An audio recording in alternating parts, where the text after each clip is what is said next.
Staten Island, known for the Wu-Tang Clan, a few famous Italian crime families, surprisingly, quite a few entertainers. But also, my guest this week on Unfiltered, one of the futures of MMA, an undefeated fighter out of Tiger Schulman's, just tearing up the scene now as an undefeated professional. Of course, I'm talking about Ruthless Robert Varricchio. Also, full disclosure, a fighter's first athlete as well. Robert, thanks for taking the time today. Of course, man. My pleasure. Love to be here. Robert, a lot of people don't know you. You're new on the scene. You're kind of exploding. You're getting a lot of first round finishes. You did take one to the third round. Stretched it out a little bit, but for the most part, first round finish after first round finish. So you're getting your name out there. Coming up on April 12th in Jersey, right? Atlantic City, Hard Rock, Jersey. CFFC, I believe 131. They haven't announced the number for that one yet. It's going to be him versus Robert Watley going for the lightweight title for Cage Fury Fighting Championship. So definitely going to talk about that. But Robert, let's go back a little bit. You are a Tiger Schulman's athlete. Was that the first gym you ever stepped into, or had you had a martial arts background before you had ever gone to Tiger? No, Tiger Schulman's was the first gym I went to. I was, I believe I was 5 years old, 5 or 6 years old. I think I might have been 5, and we were kind of. I've always had a problem with bullying, so I was always getting bullied for my speech impediment, and I had a really bad stutter. So one day we're kind of walking away from a Boston Market, which is right next to a Tiger Schulman's. We walk past, we see all these dudes doing these super cool kicks on extra paper, and the head instructor came out, talked to us, brought us in, and it's been a wrap ever since. So. And it's you and your family, right? Your brothers and stuff like that all do it, right? Yeah. My brother, he fought for a little. Now he owns his own school in Freehold, New Jersey. And my sister trains, and I'm about to get my oldest brother, who's 39, to actually start training for his first time. It's never too late. Never too late. I told him, man. Exactly. If nothing else, as somebody who did martial arts when I was younger, I wish I had time to get back into it now, and I keep thinking about it.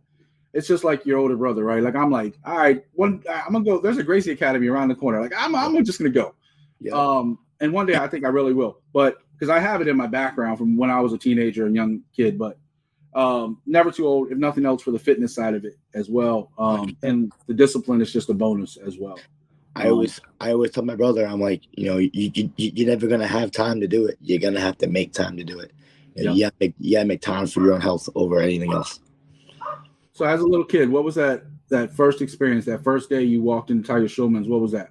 How'd you feel? Oh, it was exhilarating, man. It was like I was always an athletic kid. Like I love sports, but like it was always something different for me. Like it was always like I was never able to do like spinning kicks and all that cool stuff anywhere else. Like to do stuff like that, it kind of just it's a whole different world compared to what else is out there, like basketball and baseball.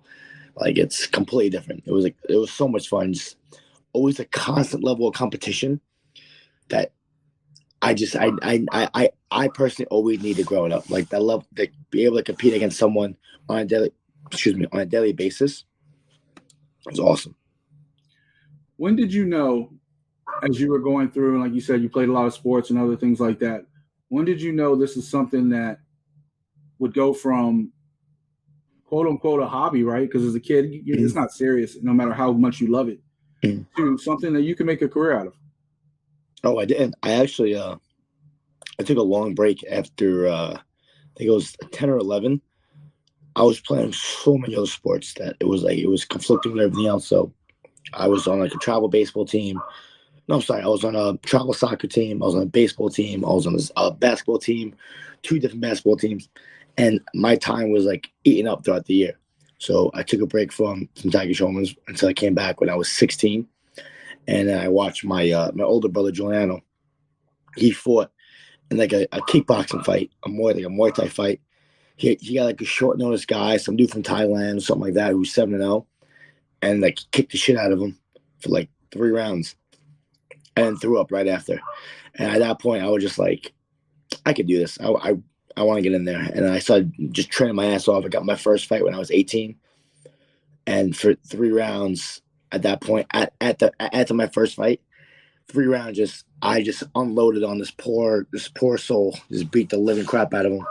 And that's when I was just like, all right, I can, as long as I stay dedicated, I can do this. Yeah. kind of similar to Brandon Coutinho's story a little bit. Brandon left during college years and came back Yeah. to the gym. It's funny how when you come back to a gym, it still feels like home, though, right? Yeah, it's true. I mean, things Welcome you always felt back. different, but it always felt like home.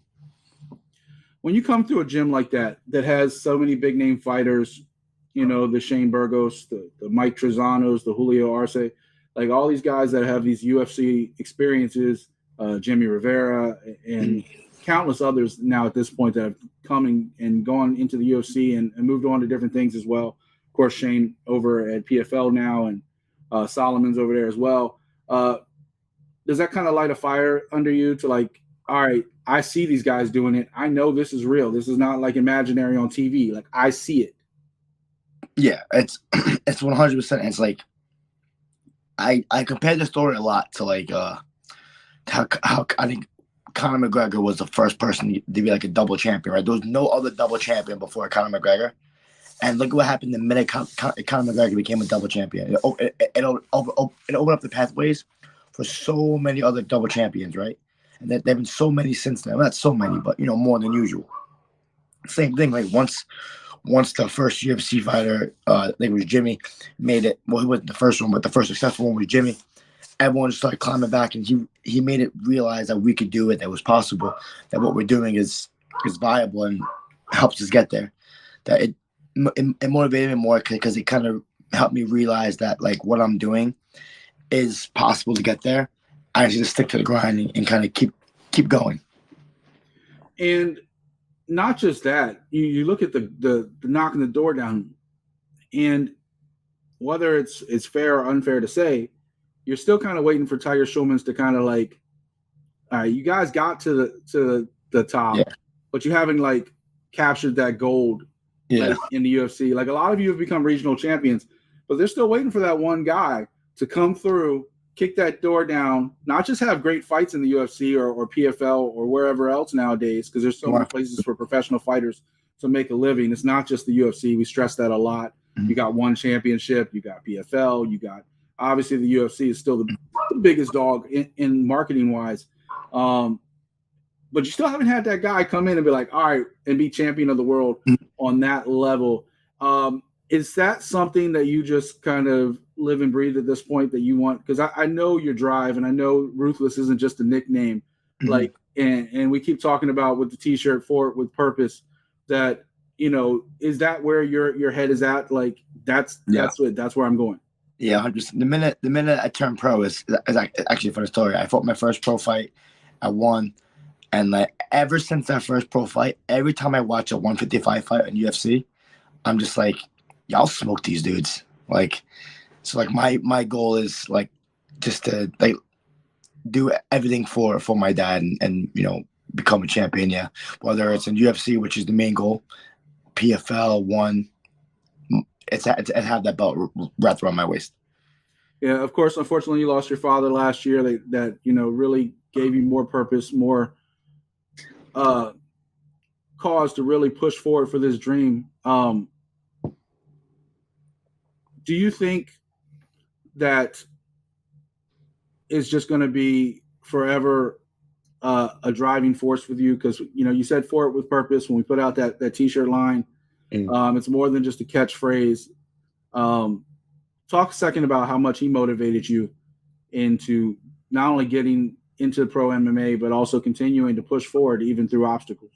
I mean, to be honest, he was never like a he never. I won't say he never motivated me to get into pro MMA. Like he was always there supporting me though. Like he was always the one. Like if I had a dream, like he told me to follow it. He was always on my back, and no, he never missed a fight. Like I fought in Florida, he flew down to Florida, which not many people would do. He flew down to Florida. You know, he bought front row seats just to watch my fight. You know, and he was always sick. Like he always had like bad heart problems.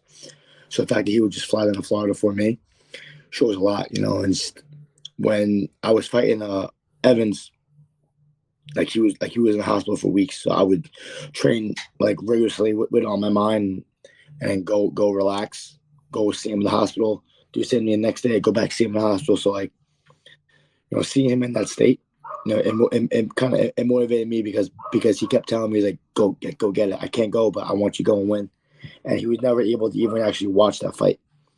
Yeah, you can see how much you went through in those post-fight interviews, not just the Brandon Evans before his passing, but also Sean Felton after his passing.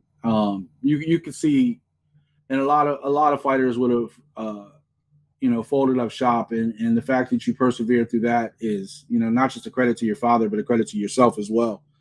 That was just, a tough thing for anyone to go through. And also still being so recent. I mean, you can't rip that Band-Aid off. It's going to be there for a while. That pain is never going to go away, especially for somebody that important in your family. But you are moving on right now, and your last couple fights have been spectacular. There was a lot of hype going into the Brandon Evans fight of like, all right, cool. This kid's gotten a few highlights. Let's see how he does against a guy with a little bit more seasoning. Brandon also had Undefeated at that time, I guess 2-0 or 3-0 coming into that fight. All right, cool. Two undefeated prospects. Let's see how they match up. And you mowed through him. He had a couple moments early on in the fight. And then you go to Sean Felton, who has way more experience than you, maybe double the amount of fights, was talking way too much going into that fight, and you humbled him very quickly. I got two questions for you on this fight. One, obviously the emotions pouring out of you after you won that fight, doing it recently after your father had passed away. One, how did you continue that training? Like, did it set you back? Were you training all the way through despite everything? And two, did they yell at you after the fight like I told you they were going to for the showboating at the end of that fight? Did they yell at me? You haven't told me whether they did or not. Actually, it's actually an ongoing joke at the gym now. It's like the whole like hand up in the air thing. A couple of my friends, every time they demonstrate the move, they look over, they drop their hands, and they do this, and they don't yell at me, but they do make fun of me for it. That's what you get. Yeah, and what was the first question? Just going through that whole fight camp with your father passing away and everything else. Honestly, training to me has always been like my escape from everything. Helps me clear my mind. Yeah. So it was easy, but at the same time it was also very hard. Like the moments when I'm alone was the hardest for me. But I also have a very kind girlfriend who was my girlfriend Serena, who always kind of just eased my mind when it came to ending that deep. But it was the moments when I was alone, really. But training, which it pulled my mind out. It helped me focus on what's really important. Well, not what's really important, but like what's important at the moment. That if I do lose that for a second, like something bad's gonna happen. Like I might get hit really hard, I might get kicked, I might get hurt. So I kept my mind focused on that.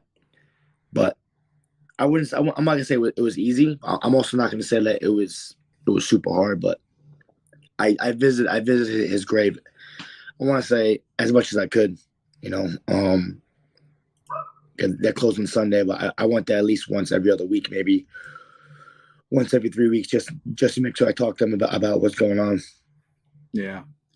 Like I said, just such a tough situation to go through, and yeah, congrats to you for the win. Not only that, but here you are, you're setting yourself up. April 12th coming up.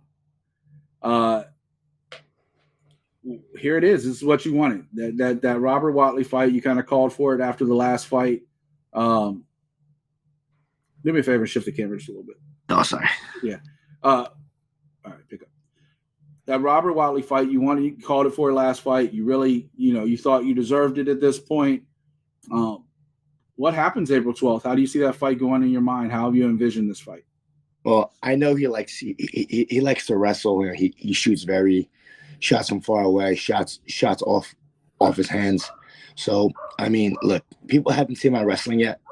They've seen a little bit of it. Like, I mean, I've taken down almost every single one of my opponents. I couldn't take down was Evans. But, no, I dropped him anyway.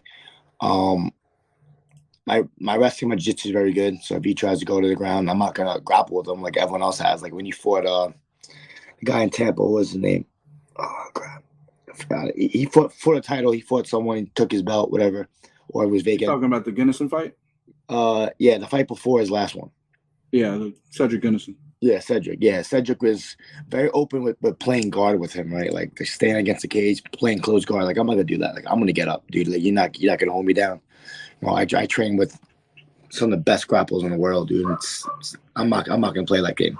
So I'm gonna keep standing. I'm gonna bang with them. If either one of us goes down, or I'm showing them that my conditioning, even though I've been finished fights in the first round, I can go 4, and I can definitely go 5 too, if it comes to that.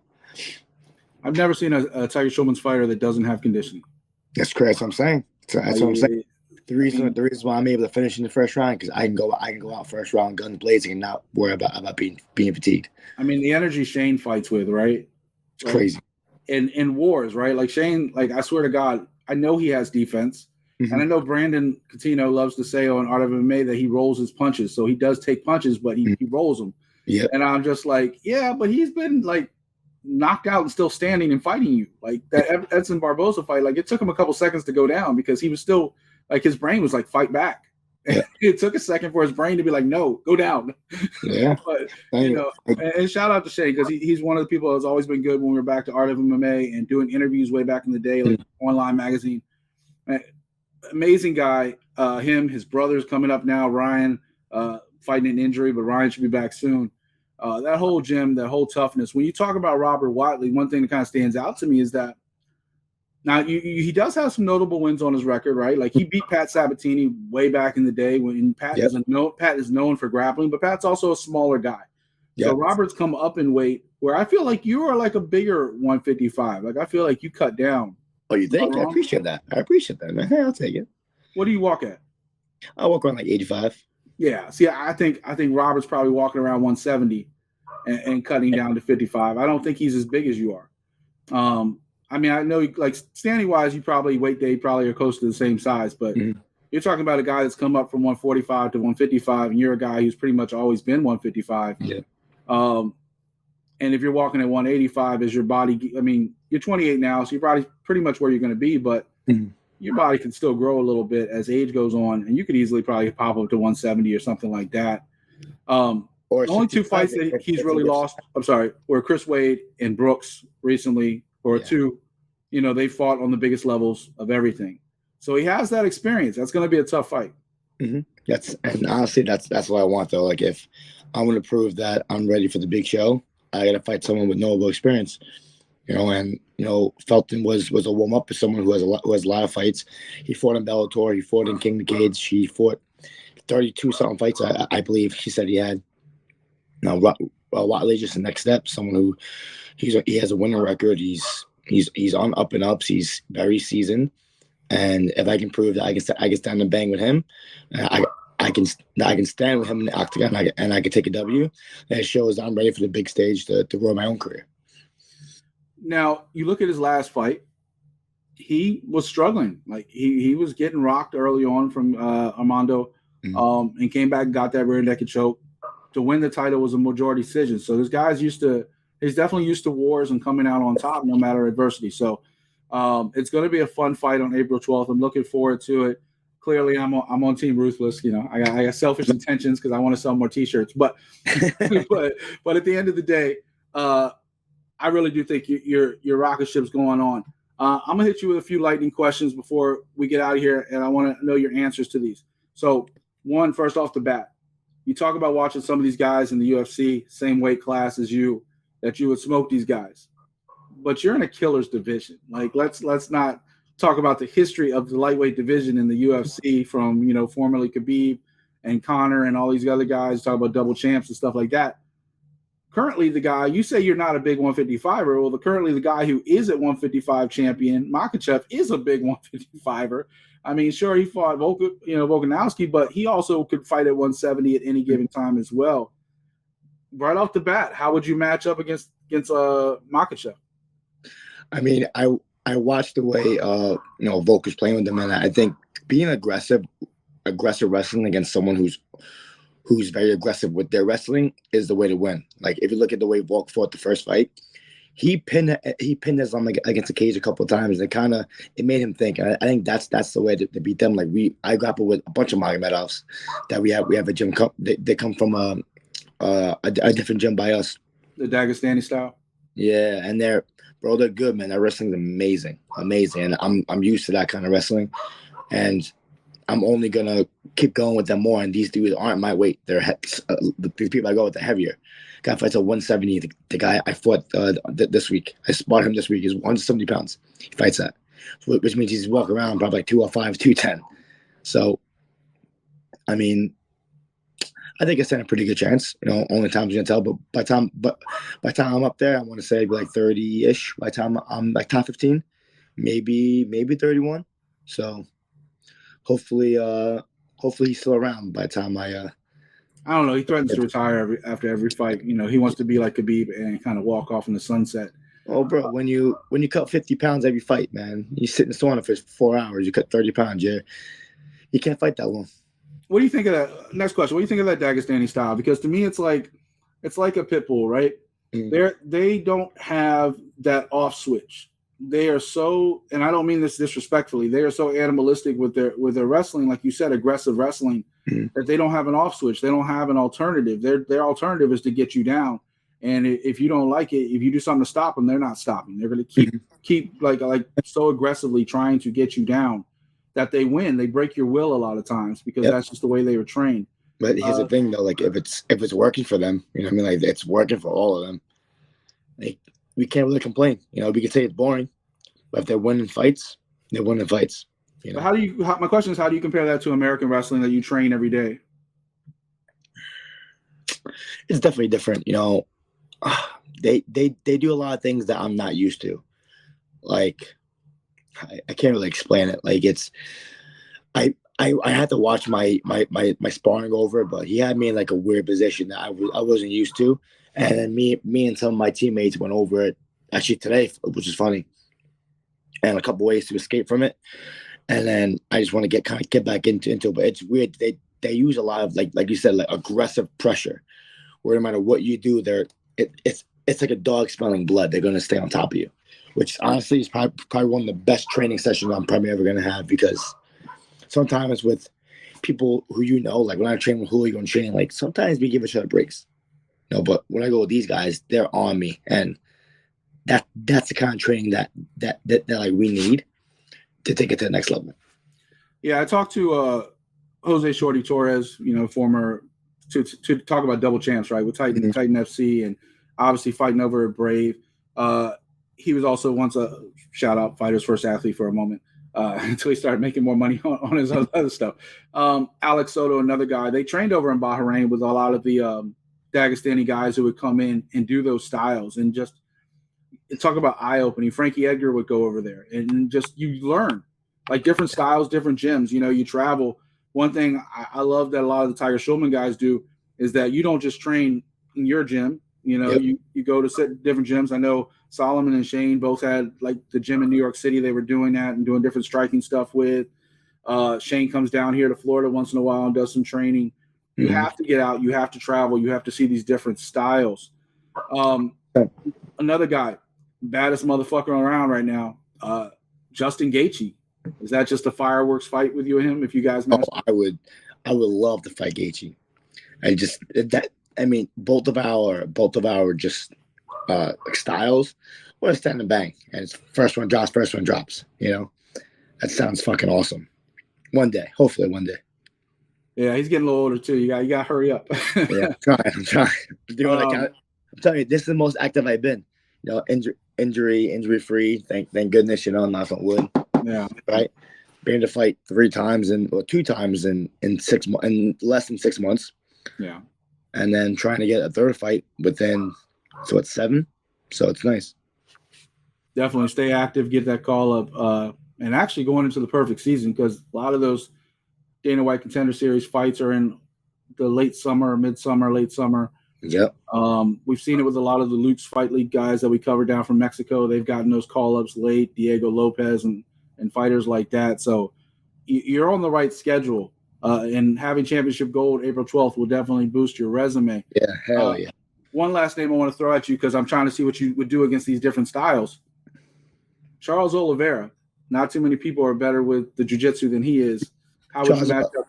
Charles Oliveira, you got to fight him against the cage. So as he's someone that you can take down, but when you take him down, you can't let him be in the open mat. You gotta use the cage and get head height on someone like that, because he's gonna be trying to lock up triangles on you left and right. But he also has a very weak chin. So if I do drop him, I'm gonna let him right back up, and I'm gonna do it again. Like I'm not gonna engage in his jiu-jitsu. It makes no sense, you know. I would say deceptively weak. Yes, because he can take a punch. Yes, you saw him against Gaethje. He does get dropped in a lot. Yeah, he gets dropped a lot. You saw him against Gaethje and Chandler and other people, but he still wins. He still gets up and gets you back.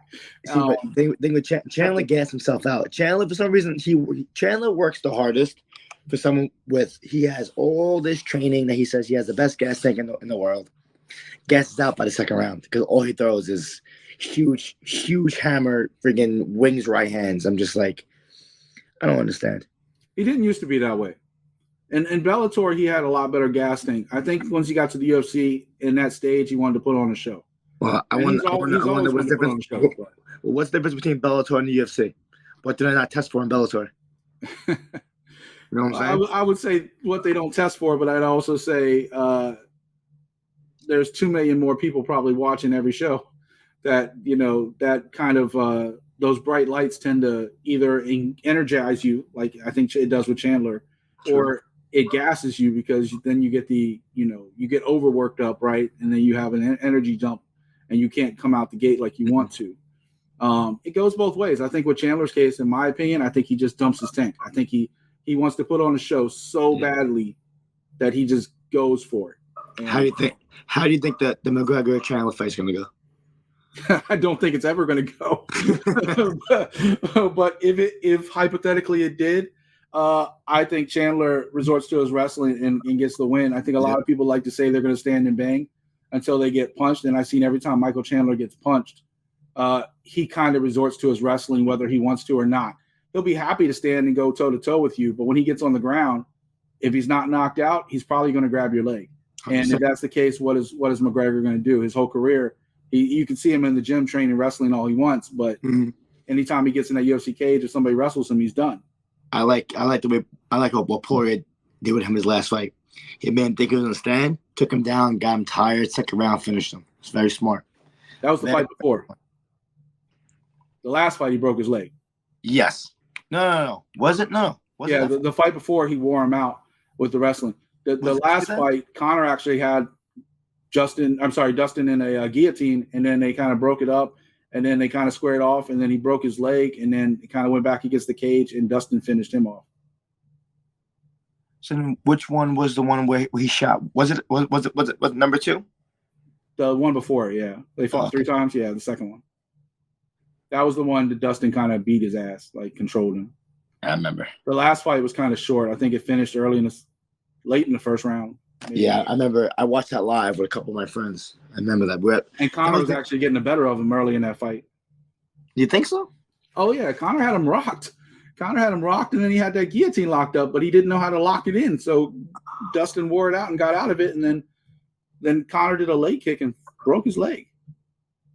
I remember Poirier was walking him down, though, during that. Because after he broke his leg, because nobody knew his leg was broke.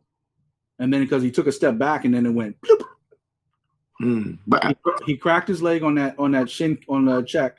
Okay. And then he took a step back to dodge Dustin, and his leg broke. Ooh. Okay. I got you. All right. Which is why he hasn't fought in 2.5 years, no matter how tough he says he is. And then he's probably still cycling out the steroids in his system. No, definitely. Allegedly. I don't want to get sued. Allegedly cycling. But isn't he back on the USADA testing pool? USADA's done. Okay, but isn't he's back in the testing pool for the new agency? There is no new agency. It's the UFC testing themselves. Oh, okay. Well, they haven't signed up to WADA or any of those. It's after USADA ended at the beginning of the year. There was a big fight between him and Dana. There USADA and Dana, because they announced it before Dana could announce it. They haven't. They just like they do internationally when UFC goes to different locations. They are the testers. So you're pretty much now probably only getting tested in camp. Like on fight, like on schedule. You're not getting tested out of competition anymore right now. So he can be doing whatever he wants. Which means everyone's on EPO. Allegedly. Allegedly. I like that. Robert, before I let you get out of here, man, first of all, thank you for taking the time. We're going to get you on more often now that Unfiltered is back and doing more of these interviews, especially after your title fight. Get your thoughts on that championship gold you're bringing home. Give you a chance, let people know where they can find you, and shout out some of your sponsors that have been supporting you this whole time. Yeah, man. So you guys can find me at on Instagram at Robert Varricchio. And shout out a couple of my sponsors. One, I'm actually drinking one of the drinks right now. Was Evolution. Okay, all healthy, 0 calories, no caffeine, no chemicals, all healthy, everything natural ingredients. My PT Edge Pro, okay, keep me healthy. My chiropractor, Optimum Health Finish, Dr. Mike. Yeah, I was at Optimum Health Performance, Dr. Mike. Keeps my spine ready to go. Tiger Pro Shop. Our Charter Links. What else? Do I have anything else? Oh, my girl Jen, Trigger Point Massage. Fantastic. And what else? I think I missed. Oh, for my mouthpiece, Impact Dental Designs. My man, Dr. Salwitz. He's probably one of the best dentists in the game. Right? He actually just made me a new mouthpiece because I lost my other one. I can't wait to see the design. He sent it to me. I can't wait to see it in person. But that's it. Appreciate all you guys. Definitely appreciate you taking the time today. Of course, check out Rob's collection on fightersfirst.shop. The Ruthless collection. You got the Ruthless shirt. You got the Moving with Purpose courses. His face shirt, which his girlfriend famously bought to wear at his last fight. So shout out to Serena for posting that online. We appreciate that. Always post those shirts online. We love seeing them. We love sharing them and sharing your excitement with some of these fighters. We're excited for them too. I'm excited for Rob's next fight, April 12th.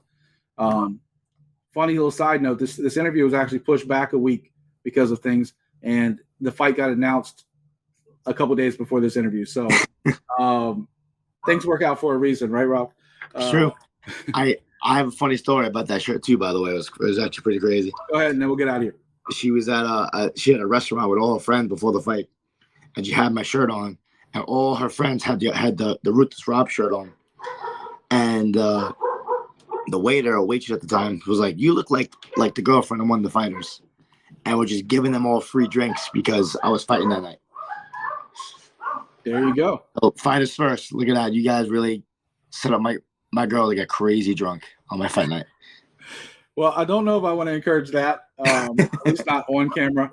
I'll let y'all have some fun, young, wild, and free, right? That's true. Ladies and gentlemen, this is Unfiltered. I'm Mike In. That's Ruthless, Robert Varricchio, fighting April 12th at the Hard Rock in Atlantic City.